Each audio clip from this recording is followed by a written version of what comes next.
Hmm. Yeah, Liz. I was on a call earlier today around workforce funding for workforce and clean energy. So that's where the context of this is. And we were talking about this challenge of these communities often get funding that to work on climate resilience or to work on workforce that is not specifically tied to either climate resilience or clean energy, but somehow influenced by that, and they're using it for that. Do you guys think about that in the context? Like, it would be very difficult to like capture that. But Yeah, like, do you think about that at all and how we're doing that in these intersectional areas? we absolutely do. Liz, it's like you're a plant for our upcoming breakout room, where one of the questions is going to be what opportunities are people currently taking advantage of for at the intersection of climate resilience and workforce development, and which ones could they be taking advantage of? And actually, when we train on funding and finance and we go into opportunities in the bipartisan infrastructure law and the Inflation Reduction Act, we try to pull out explicit examples of where that intersectionality can happen, where it already is happening, because and we like to always say that, all the dollars in those bills can be climate resilience dollars, or in those laws can be climate resilience dollars, but only if we use them intentionally in that way.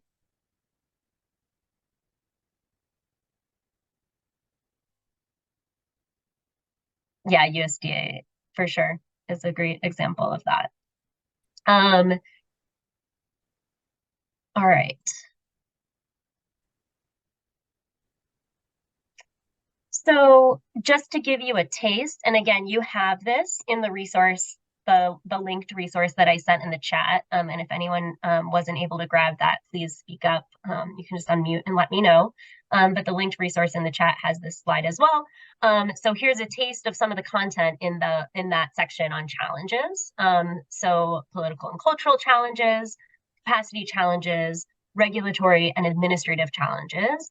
And what we do in the Ready to Fund Resilience Toolkit, which we want to try to emulate in this assessment, although it will probably look a little bit different, is to tie those characteristics or strategies to the challenges, right? So if this is the challenge that you're experiencing in particular, what's the strategy that you can match that with to help you overcome that challenge? So to really make it a user-friendly resource for folks.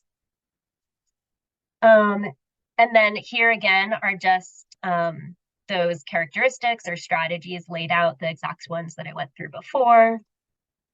Some of the private funding and finance mechanisms that folks in our focus groups with the ASAP Peer Learning groups generated. So foundations, social impact funding, payments for ecosystem services, and environmental impact bonds or green bonds. And we do have some in-depth information already through our Ready to Fund Resilience project about each of those mechanisms. Our hope, again, is to be able to make the funding and finance assessment speak more specifically to how those mechanisms do or don't apply in a rural context, or can be used to the greatest effect. And then here are some of the issue areas that came up in our focus groups.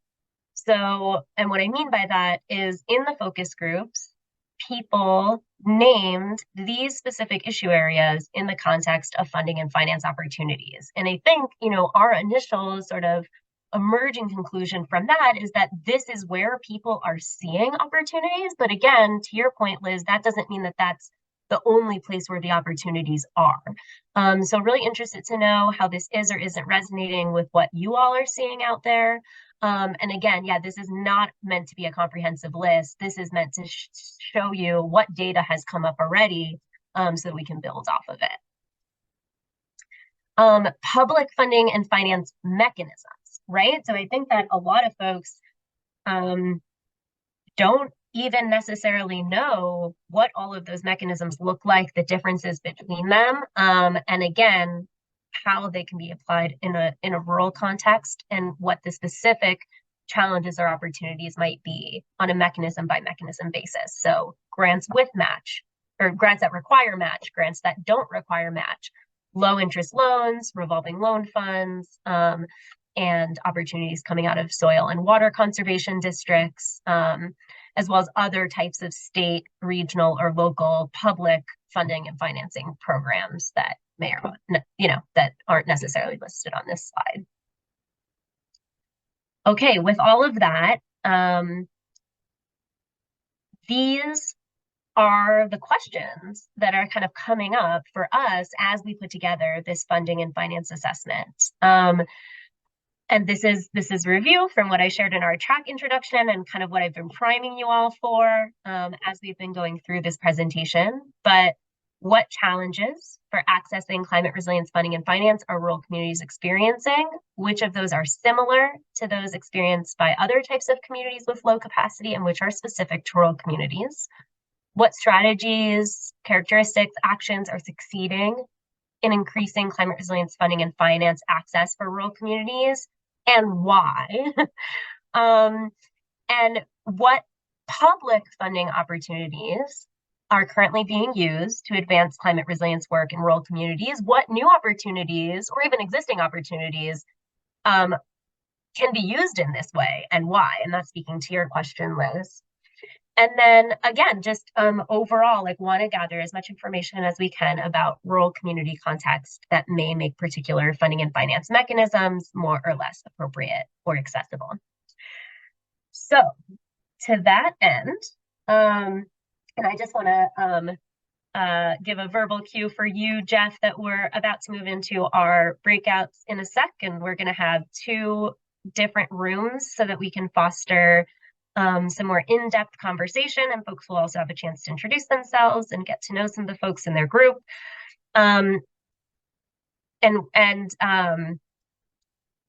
Your group leader will put your specific discussion questions in the chat, and I just want to pause and ask group leaders, group facilitators, if they have any questions or needs before we move into those breakout rooms.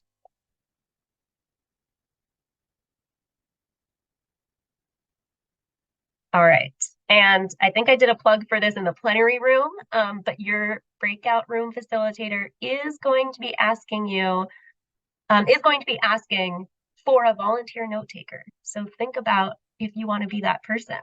And we've had some great discussion already in our full group, so I feel like there are definitely some folks in this track who are ready to volunteer to be note takers. So thanks in advance for doing that.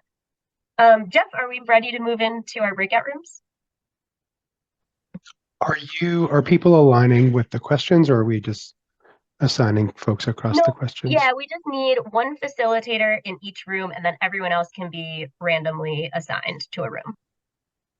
Okay, give me 2 seconds here. All right.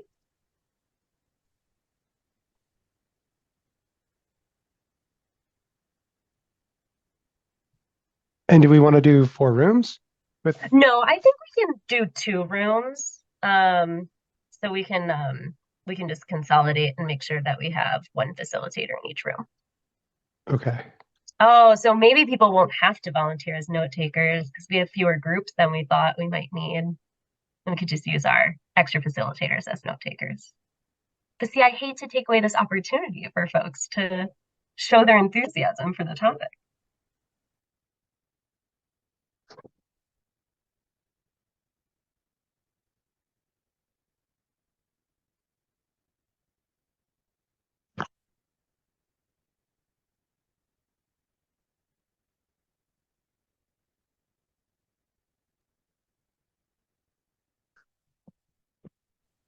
Welcome back, everyone.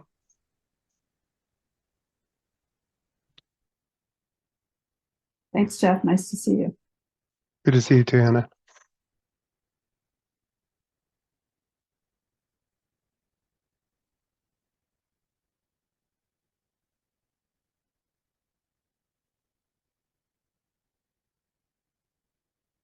Hey, everyone.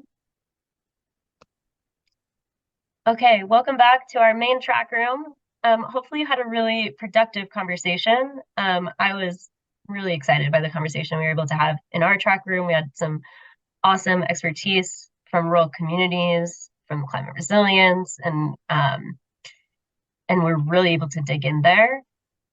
our job over the next, let me give you an exact number of minutes, 15, is to develop a summary of emerging themes from our track that we are going to share in the main room. So I'm going to lead us through this, but I really want to make sure that as I'm leading us through this conversation, that someone else is thinking about wanting to do the report out for our track. So I'm going to say it right now. It's not going to be me. So think about if you want that to be you. Maybe you're the kind of person who's like writing their own notes on the side or whatever. That's great. And we are going to head into that. So to start us off, sorry, I have a lot of tabs open. Give me one second.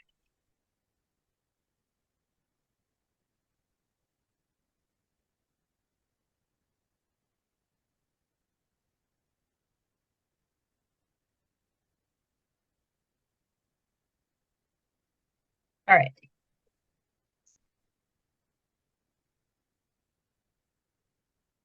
So to start us off here, I just want to go around and give everyone in the room a chance to share one idea that came up for them as being particularly important from your discussion.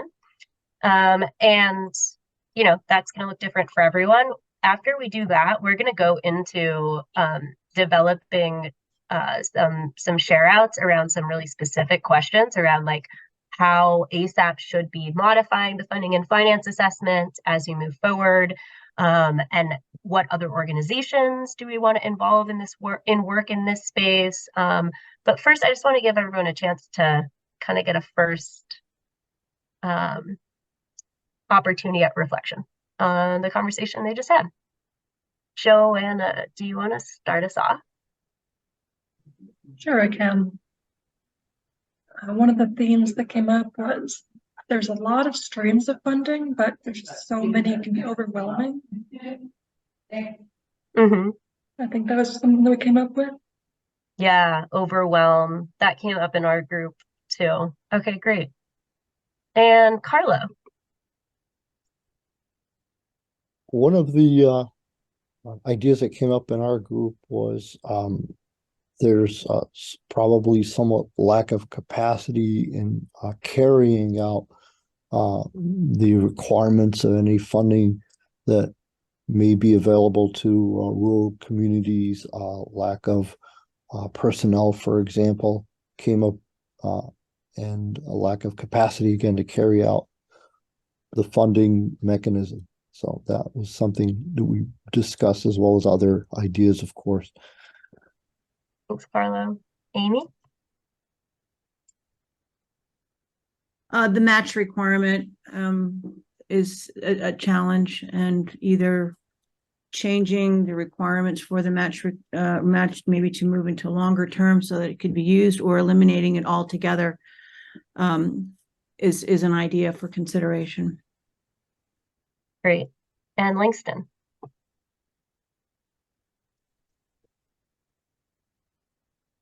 Oh. No, sorry, I was having a hard time. I mean, I think a big thing that was popping in my mind, and we heard some examples of, is finding ways to leverage funds into more funding. We heard an example of that from California, right? Like of being able to, you know, sometimes if you can find the right sort of like pieces to string along, if you can like fund a few things and then that can lead to more funding, I think that can be one way to get these like bigger projects going over time. We know there's lots of issues with that, and that isn't perfect, but seems like it's something that has worked if the planning is set up right for those programs. Awesome. And Liz? So we didn't specifically talk about this in the group, so we don't have to keep this on our themes list if we don't want to. But one of the things that I've been thinking about during this readout, and I was thinking about a little bit in our group, was about like is the target, and I recognize that this is an possibly unpopular opinion, but like, is local government the right target for getting that funding, right? Like, are there other groups that have more capacity? We had almost 0 local governments won the prize or even went for the prize. I was trying to get that number, but I can't get it. That we just did for clean energy capacity building. And I'm wondering if like regional groups did in the rural context, right? So like regional nonprofits, but then of course, like we have some like justice issues probably pop up. But so there's like, that's one of the things, like who's getting the funding might help address some of the funding limitations on the other side. Mm-hmm. And Emily. Yeah, back on the capacity theme, it was, yeah, I was struck by how the kind of lack of funding, struck but not surprised by how the lack of funding for kind of the pre-work project development and planning was universally shared, both with public and private funding opportunities, and how programs that do support that can be really valuable. Awesome. And Nick. Oh, I have nothing to add. It hasn't been said already. Everybody's had spot on points, like you're in my head. So Awesome. Emily, can you just repeat what you said, because I forgot to write it down? No worries. How finding funding for kind of pre-project work, yeah, you know, collaboration, project development, that sort of thing can be really challenging, both with public and private funding sources, and how when those funding opportunities do exist to support that work, it's really valuable. Great. And Megan.